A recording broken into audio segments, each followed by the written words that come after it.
Untuk saat yang pertama, debit aliran air pada talang akan mencapai maksimum jika luas penampang talang maksimum. Jadi, luas penampang talang air sama dengan luas daerah trapesium. Lalu diketahui X sama dengan 10 cos theta, T 10 sin theta, sehingga luasnya 10 cos theta ditambah 10 dikali 10 sin theta, hasilnya menjadi 100 cos theta sin theta ditambah 100 sin theta. Lalu kita buat menjadi L theta atau luas theta sama dengan 50 sin 2 theta ditambah 100 sin theta. Nilai maksimum jika L aksen theta sama dengan 0. Sehingga kita sama dengan kan 0, 100 cos 2 theta ditambah 100 cos theta sama dengan 0. Cos 2 theta ditambah cos theta sama dengan 0.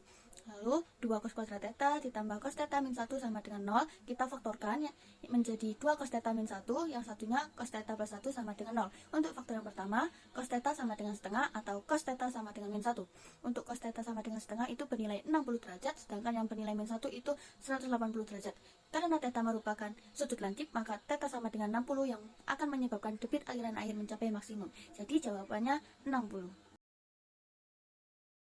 Yang kedua, kita misalkan theta adalah sudut yang dibentuk oleh tangga dan permukaan tanah dengan interval theta lebih dari 0 kurang dari pi per 2 dan panjang tangga U plus V, maka diperoleh sin theta sama dengan 2 per U dan cos theta sama dengan 2 per V. Jadi panjang tangga sama dengan U plus V sama dengan 2 sin theta ditambah 2 cos theta. Kita ubah ke bentuk fungsi menjadi F theta sama dengan 2 sin theta ditambah 2 per cos theta untuk theta lebih dari 0 kurang dari pi per 2. Dan F aksen theta sama dengan min 2 cos theta per sin kuadrat theta ditambah 2 sin theta per cos kuadrat theta. Hasilnya menjadi min 2 cos pangkat 3 theta ditambah 2 sin pangkat 3 theta per sin kuadrat theta cos kuadrat theta. Titik maksimum atau minimum dicapai jika F aksen sama dengan 0, sehingga menghasilkan min 2 cos pangkat 3 theta ditambah 2 sin pangkat 3 theta sama dengan 0.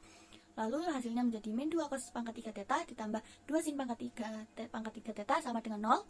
Hasilnya cos pangkat 3 theta min sin pangkat 3 theta sama dengan 0. Jadi nilai cos theta sama dengan sin theta untuk theta lebih dari 0 kurang dari pi per 2, maka nilai theta sama dengan pi per 4. Dengan demikian panjang tangga minimum jika sudut theta sama dengan pi per 4. Kita masukkan pi per 4 ke dalam F theta, maka hasilnya menjadi 2 per sin pi per 4 ditambah 2 cos pi per 4, hasilnya menjadi 2 per akar 2 per 2 ditambah 2 per akar 2 per 2, hasilnya menjadi 4 akar 2 per 2. Kita sederhanakan menjadi 8 per akar 2, kita kalikan dengan akar 2, maka hasilnya menjadi 4 akar 2.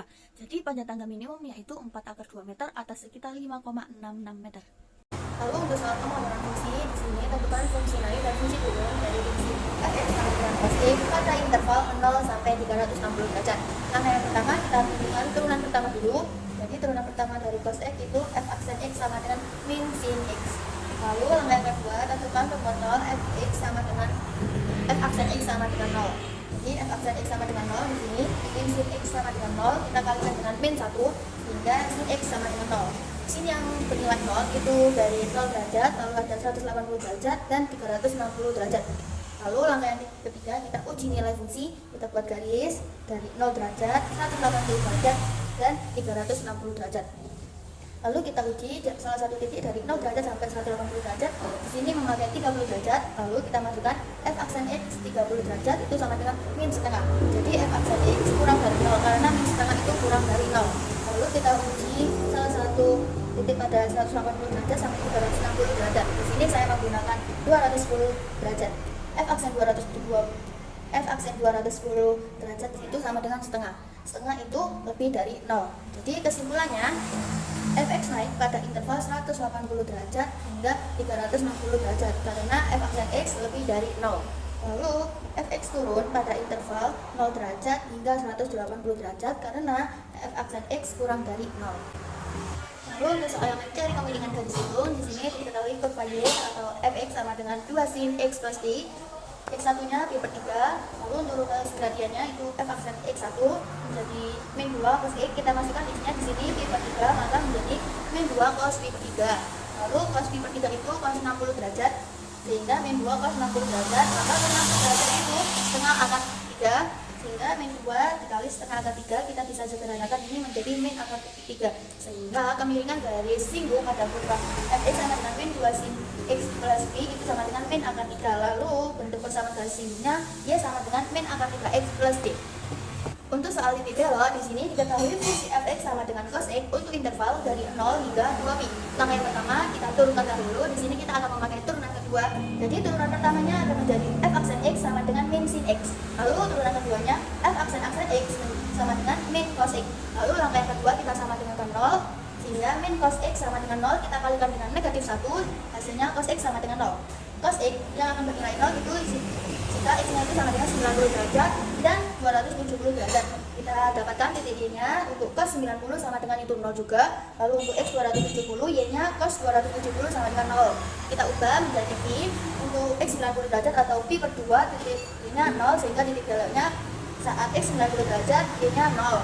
Lalu untuk x 270 derajat atau 3 per 2 pi, maka y nya 0, sehingga titik beloknya pi per 2,0 dan 3 per 2 pi, 0. Nah, untuk soal yang kecekungan di sini, tentukan kecekungan dari fungsi fx sama dengan cos 2x dari interval 0 hingga 2pi. Sini untuk soal kecekungan menggunakan turunan kedua. Jadi kita turunkan terlebih dahulu dari fx sama dengan cos 2x menjadi f aksen x sama dengan min 2 dikali sin 2x. Lalu kita turunkan lagi f aksen x sama dengan min 2 dikali 2 cos 2x. Hasilnya min 4 cos 2x. Lalu kita sama dengan 0, min 4 cos 2x sama dengan 0. Min 4 kita pindah ke luas ini menjadi 0, sehingga cos 2x sama dengan 0. Cos sama dengan 0 itu cos 90 derajat. Lalu ini berarti sesuai dengan aturan rumus cos trigonometri, 2x sama dengan plus minus 90 derajat ditambah k dikali 360 derajat.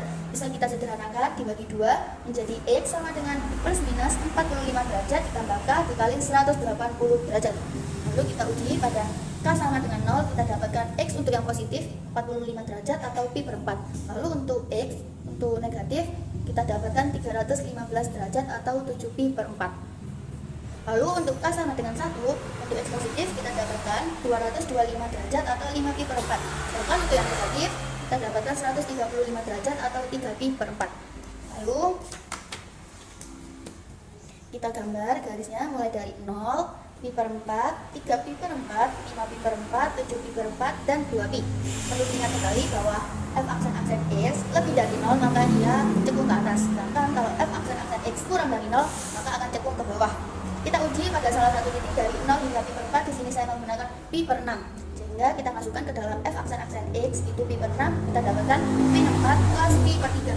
Karena di sini negatif, maka hasilnya pasti negatif, sehingga titik 0 hingga pi per 4 ini negatif. Selanjutnya pi per 4 hingga 3 pi per 4 itu positif dan negatif, positif dan negatif.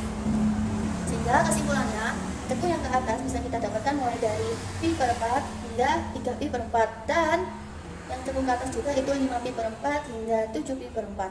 Lalu untuk yang cekung ke bawah kita dapatkan ada 3 jawaban. Yang pertama mulai dari 0 hingga pi per 4, lalu yang kedua 3 pi per 4 hingga 5 pi per 4, dan yang terakhir 7 pi per 4 hingga 2 pi. Sekian video penjelasan materi dari saya. Mohon maaf bila ada kekurangan. Terima kasih telah menonton. Wassalamualaikum warahmatullahi wabarakatuh.